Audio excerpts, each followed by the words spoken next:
नमस्कार दोस्तों, स्वागत है आपका एसएस करंट में। तो आज हम आपके लिए लेकर आए हैं हिंदी भाषा से आपका आज रहेगा चैप्टर जो है विशेषण एवं क्रिया से संबंधित रहेंगे। चूँकि हिंदी का चैप्टर काफ़ी ही इम्पोर्टेंट है दोस्तों हम लोगों को बीपीएससी एग्ज़ाम में शामिल होने के लिए। चूँकि मेन पेपर में शामिल होना है तो हमको हिंदी का पेपर दम निकालना ही है। तो आज हम लोग तैयारी करेंगे विशेषण एवं क्रिया। इसके पहले आपको एक न्यूज़ और दे देना है। इसका छोटा सा वीडियो भी बना के आपको डाले हुए हैं न्यूज़ का। बीपीएससी के द्वारा बोला गया है कि 24 तारीख से जो स्टार्टिंग होगा, तब फर्स्ट डे तो हम लोग को पता था कि हिंदी का चैप्टर होगा और अगला दिन 25, 26, 27 जो होगा तो उस दिन आपका सामान्य अध्ययन का होगा। अब क्या कर दिया गया है कि 24 तारीख को जो एग्ज़ाम होगा आपका हिंदी पेपर का, फर्स्ट पेपर का, उसी दिन आपका 2 पाली में जो एग्ज़ाम होगा, तो हम लोग का क्या कर दिया गया कि हिंदी का फर्स्ट पेपर तो उस दिन लिया जाएगा ही, साथ साथ आपका समान अध्ययन का भी लिया जाएगा सेकंड पाली में। तो सबसे बड़ा समस्या हो गया कि देखिए अब हम लोग के पास समय और कम है। हम लोग सोचे हुए थे, माइंड मेकअप करके चल रहे थे दूसरा चीज़ कि हम लोग का 24 तारीख एग्ज़ाम हिंदी का होगा और 25 तारीख को नेक्स्ट डे आपका समान अध्ययन का होगा, तो एक दिन का हम लोगों को समय मिल जाता। और लेकिन यहाँ समय अब घट गया है। आपको 24 तारीख को ही हिंदी पेपर भी होगा और समान अध्ययन का भी पेपर होगा उसी दिन। तो दोस्तों हिंदी पेपर के लिए काफ़ी मजबूती आप कर लीजिए, समय बहुत कम है। हम बार बार इसी चीज़ को कर रहे हैं। बहुत लोग होते हैं कि देखते हैं कि नहीं हिंदी तो हल्का पेपर है, निकल जाएगा, लेकिन जब सामने आता है ना क्वेश्चन तो समझ में नहीं आता है। 30 नंबर भी लाना संभव नहीं हो पाता है उनसे। तो चलिए हम लोग क्रिया विशेषण से चलते हैं। इसका पहले विशेषण का जो उदाहरण होता है वो हम बता देते हैं। वो छोटा पेज में था, अलग था, इसीलिए हम उसे नहीं ले पाए हैं। उसका हम आपको डिफिनेशन बता देते हैं। विशेषण वो होते हैं जो शब्द, संज्ञा या सर्वनाम के विशेषता बतलाते हैं, वे विशेषण कहलाते हैं। जैसे काली गाय चरती है, तो काली गाय चरती है, यह काली शब्द क्या है? काली आपका शब्द जो है गाय का संज्ञा को विशेष प्रकट कर रहा है। विशेष प्रकट कौन सा कर रहा है? काली। काली गाय चरती है, तो काली जो हो गया आपका विशेषण हो गया दोस्तों। काली विशेषण हो गया। विशेषण के भेद कितने होते हैं थोड़ा इसमें टॉपिक में आपको समझा देते हैं, ताकि क्वेश्चन जो बताएंगे तो उसमें आपको समझ में आएगा। ठीक है। विशेषण देखिए, विशेषण के भेद जो होते हैं वो मुख्य रूप से 4 प्रकार के होते हैं। पहला आपका है दिया हुआ, देखिए गुणवाचक हो गया, दूसरा है आपका संख्यावाचक है, और तीसरा आपका परिणामवाचक हो गया, और चौथा हो गया सर्वनामिक। सर्वनामिक हो गया। सबके छोटा छोटा डिफिनेशन इसमें दिया हुआ है, उसको देख लीजिएगा तो आपको समझ में आएगा और बेहतर तरीके से आपको बनाने में सुविधा होगी दोस्तों। पहला है गुणवाचन। गुणवाचन जिस विशेषण से संज्ञा सर्वनाम के गुण अर्थात संज्ञा या सर्वनाम के रंग, रूप, स्वभाव, दशा आदि का बोध होता है उसे गुणवाचन विशेषण कहते हैं। जैसे दयालु, राजा, विशालकाय, गाय, चतुर, बालक, ये सब क्या है? ये गुण है। तो गुण जो होगा आपका गुणवाचन से प्रश्न जो आएगा तो आपको ये सब पॉइंट नोट डाउन किए हुए रहिएगा, आपको पता चल जाएगा कि ये आपका गुणवाचन है। दयालु हो गया, राजा हो गया, विशालकाय, गाय, चतुर, बालक, ये सब जो हो गया गुणवाचक है, वो उसका गुण बता रहा है। तो आपका पहला ये कंप्लीट हो गया, पहला पॉइंट। दूसरा पॉइंट कहता है इसमें संख्यावाचन विशेषता, जिसमें संख्या का महत्व हो जाता है। तो जिस विशेषण में संज्ञा या सर्वनाम की संख्या का बोध होता है उसे संख्यावाचन विशेषण कहते हैं। जैसे 5 लड़के दौड़ रहे हैं तो उसमें विशेषण कौन सा हो जाएगा? 5 हो जाएगा, 5 आपका विशेषण हो जाएगा। 3 दोस्त बैठे हुए हैं तो 3 दोस्त बैठे हुए हैं तो संख्यावाचक से है, 3 की प्राधान्यता यहाँ पर बढ़ रही है, तो ये संख्यावाचन विशेषण हो जाएगा। नेक्स्ट है आपका तीसरा नंबर। तीसरा नंबर कहता है परिणामवाचन विशेषण। परिणाम, जैसे कोई भी कार्य को हम लोग कर रहे हैं तो उसका जो रिजल्ट आता है उसी को परिणाम कहते हैं। अब जैसे देखिए यहाँ पर उदाहरण में भी दिया गया है, जिस विशेषण से वस्तु की तौल, नाप, माप या मात्रा ज्ञान हो परिणाम विशेषण कहलाते हैं। जैसे थोड़ा दूध या 1 किलोग्राम चावल, तो 1 किलो जो बता रहा है या थोड़ा बता रहा है, यह आपका क्या हुआ? परिणाम हो गया। परिणामवाचन विशेषण यही बनेगा आपका। चौथा आपका कहता है सर्वनाम विशेषण। सर्वनाम विशेषण क्या है? देखिए जिस सर्वनाम का विशेषण के रूप में प्रयोग होता है उसे सर्वनामिक विशेषण कहते हैं। यह, वह, कौन, कोई, कुछ, यह क्या हो गया? सर्वनामिक विशेषण हो गया।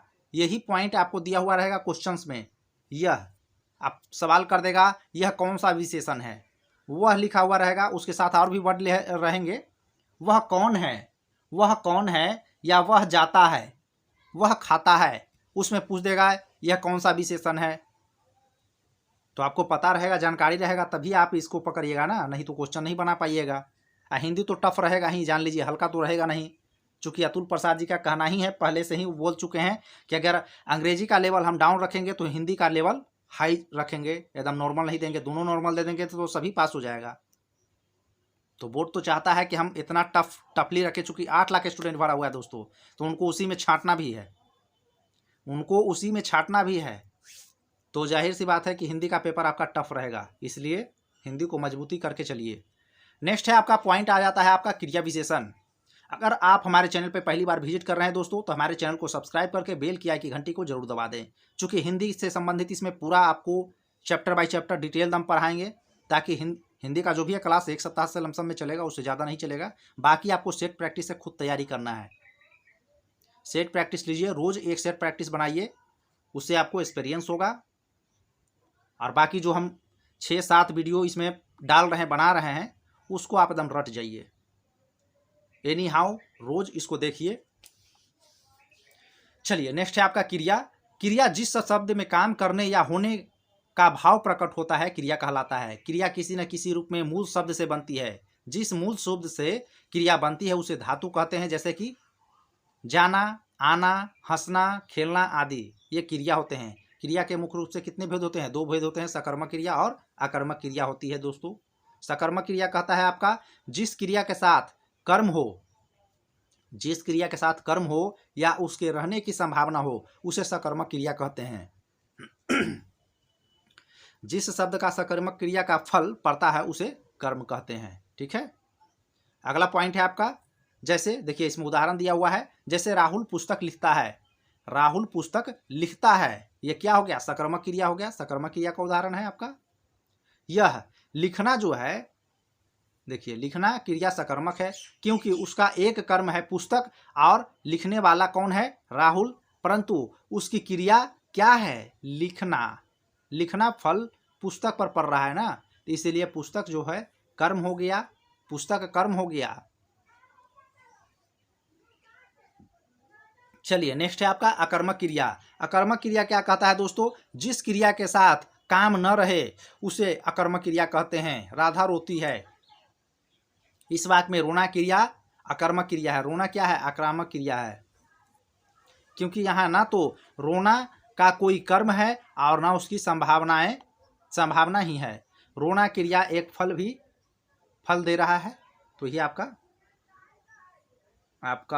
अकर्मक क्रिया हो गया। अब यहाँ से क्रिया के अन्य रूप के बारे में दिया हुआ है। देखिए पहला है सहायक क्रिया, तो ये सब तो उतना नहीं है, हम मुख्य पॉइंट को ही लेकर चलेंगे। चलिए अब हम लोग क्वेश्चन की ओर बढ़ते हैं दोस्तों।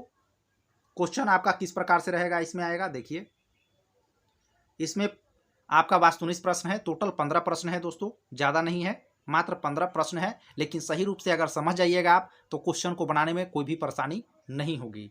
पहला क्वेश्चन इसमें कहता है, निम्नलिखित में से कौन सा विशेषण गुणवाचक है?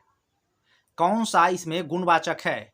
तो इसका सही जवाब हो जाएगा, देखिए इसमें 4 ऑप्शन दिए हुए हैं। ये तो आपका संख्यावाचक का है, विशेषण वाला है, ये आपका गुणवाचक आपका सुंदर हो जाएगा। गुणवाचन आपका सुंदर हो जाएगा। यह वह जो आपको बताए थे, ये आपका गुणवाचक है ना, यह वह किस में लगा हुआ है?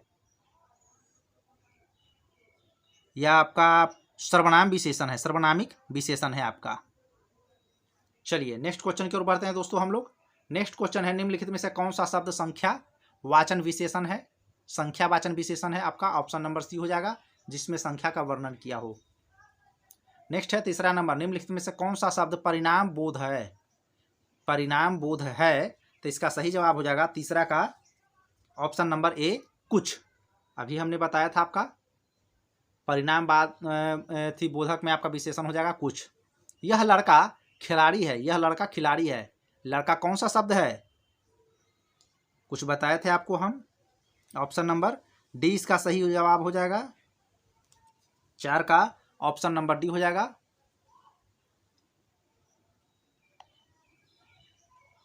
सर्वनामिक विशेषण हो जाएगा आपका ऑप्शन नंबर डी।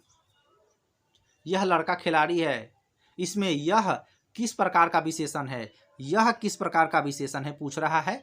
तो यह जो हो गया आपका, देखिए पॉइंट दे देगा, यह लड़का खिलाड़ी है, और उसमें से अगला को जो पूछने के लिए रहेगा उस पर आपका ये पॉइंट दे देगा और लगा के पूछ देगा आपका कि यह कौन सा है। तो ये सर्वनामिक विशेषण है, ध्यान रखिएगा।